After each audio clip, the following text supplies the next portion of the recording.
panorama sobre a Escola Nova. O que foi a Escola Nova? Inspiradas nas ideias filosóficas e pedagógicas mais avançadas da Europa e dos Estados Unidos, a Escola Nova foi um movimento de educadores europeus e norte-americanos, organizados em fins do século XIX, que propunha uma nova compreensão das necessidades da infância e questionava a passividade a qual a criança estava condenada pela escola tradicional. Essa abordagem tem como objetivo principal promover uma educação mais centrada no aluno, valorizando a sua individualidade, criatividade e autonomia. O grande nome do movimento na América foi o filósofo e pedagogo norte-americano John Dewey. John Dewey influenciou a elite brasileira com o movimento da Escola Nova. Para ele, a educação é uma necessidade social. Tópico 2. A Escola Nova no Brasil. O assim chamado escolanovismo desenvolveu-se no Brasil sob importantes impactos de transformações econômicas, políticas e sociais. O rápido processo de urbanização e a ampliação da cultura cafeeira trouxeram o progresso industrial e econômico para o país.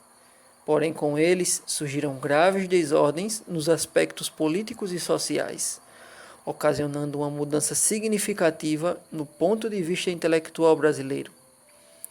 No Brasil, as ideias da Escola Nova foram inseridas em 1882 por Rui Barbosa. A corrente pedagógica da nova escola se evidenciou mais após a publicação do Manifesto dos Pioneiros da Educação, a qual tem como personagens Lourenço Filho, Anísio Teixeira e Fernando Azevedo. Isso começa com a necessidade de reformas educacionais para atender à demanda de mão de obra para o desenvolvimento industrial.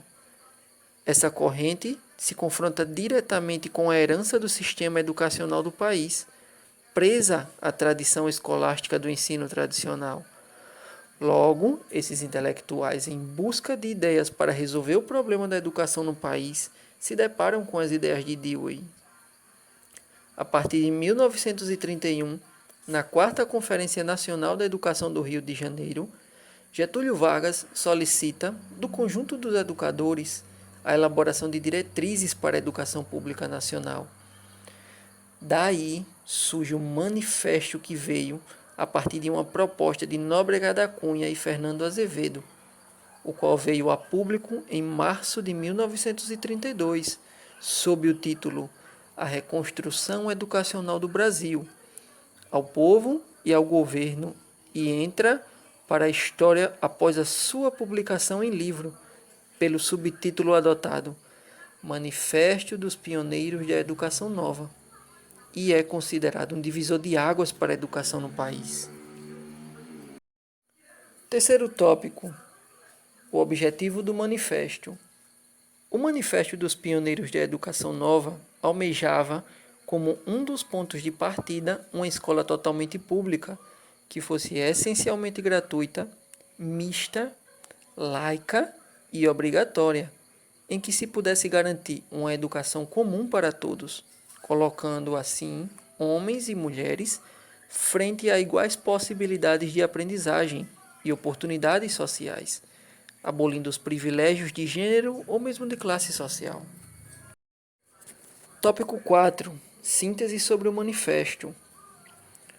O Manifesto da Educação Nova defendia o estabelecimento de uma relação intrínseca entre a escola, o trabalho e a vida, isto é, entre a teoria e a prática, em favor da reconstrução nacional.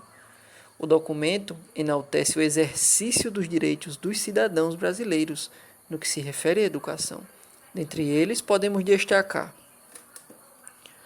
a educação pública e a escola única. A educação pública é compreendida como responsabilidade do Estado, que consequentemente serviria de pano de fundo para as perspectivas de uma escola única. Ou seja, se a educação é para todos, então as classes populares não beneficiadas pelas escolas privadas teriam uma escola comum às instituições privadas, e assim de forma igualitária. A laicidade, ela está relacionada a uma luta travada contra o ensino religioso predominante no Brasil, em boa parte das escolas existentes, pelo respeito à personalidade que se forma dentro da escola, longe de confrontos religiosos e desrespeito pela presença ou não de crenças. Também a gratuidade e obrigatoriedade da educação, ou seja, para que seja obrigatório e igual para todos, então deve ser gratuito e atender a todos os níveis econômicos e sociais presentes na nação. Por fim, a corrente formada por Fernando Azevedo, Anísio Teixeira e Lourenço Filho levantou questões que até os dias atuais parecem vivas quando se vive e pensa o sistema educacional brasileiro. O escola-novismo acredita que a educação é o exclusivo elemento verdadeiramente capaz e eficaz para a construção de uma sociedade democrática, que leva em consideração as diversidades, respeitando a individualidade do sujeito, aptos a refletir sobre a sociedade e capaz de inserir-se nessa sociedade. Então, de acordo com alguns educadores, a educação escolarizada deveria ser sustentada no indivíduo integrado à democracia, o cidadão atuante e democrático.